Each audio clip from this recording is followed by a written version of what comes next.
Kagaya nga po ng napag-usapan natin matapos matalo ang Denver Nuggets, tuluyan na nga silang nalaglag sa playoffs at nagtapos na ang kampanya. Dahil dyan magkakaroon sila ng pagkakataong mag-isip-isip kung ano ang kanilang gagawing plano. At isa sa mga tututukan nila dito ay ang magiging sitwasyon ng kontrata ng kanilang mga manlalaro. Para nga sa inyong kaalaman, meron nga po ngayong dalawang player ang Nuggets na magiging free agent kagaya ni Vlad Gokankor at si DeAndre Jordan, at dalawang player naman na merong player option na sina Darius Saric at si Russell Westbrook. Hindi nga kayo nagkakamali sa inyong narinig, posibleng umalis si Westbrook sa Nuggets kung sakaling hindi man ito kunin ang kanyang player option sa Nuggets. Marami pa rin namang mga championship contender ang interesado sa kanyang serbisyo, kaya hindi siya mahihirapang maghanap ng bagong team kapag naging isang ganap na free agent na ito sa off-season. Samantala, ibinulgar nga ng isang analyst magkakaroon ng meeting ang kampo ni Giannis Antetokounmpo at ng Milwaukee Bucks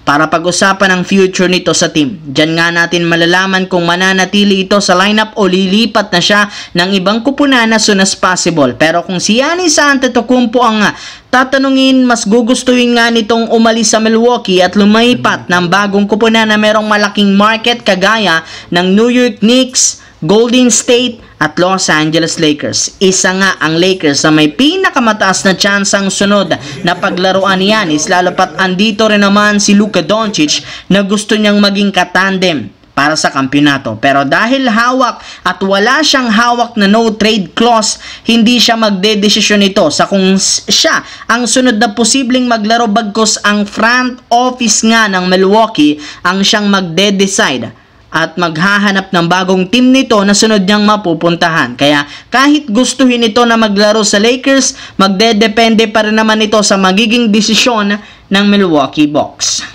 Sa kabilang banda, sa unang pagkakataon sa history ng NBA, magkakaharap ang OKC Thunder at Minnesota Timberwolves sa isang 7-game series sa West Finals. At bago pa magsimula ang laro, ibinulgar nga ng isang analyst na nananatiling llamado ang Thunder sa magiging serye since sila ang may hawak ng home court advantage. Sila rin naman ang merong mas malakas na lineup, pero sa kabila niyan, hindi pa rin naman dapat maliitin ng Thunder ang Minnesota since tabla rin naman ang kanilang record sa head-to-head matchup sa regular season. Lahat rin naman ang kanilang bakbakan mainit at dikitan talaga, kaya hindi pa rin talaga natin alam kung sino ang unang lalamang at mananalo. Mas eksperyensado rin naman ngayon ang player ng Wolves kumpara sa Thunder, kaya hindi talaga malabo na umabot na naman sa 7 games ang kanilang magiging serye sa Western Conference Finals. Anong masasabi nyo dito mga idol?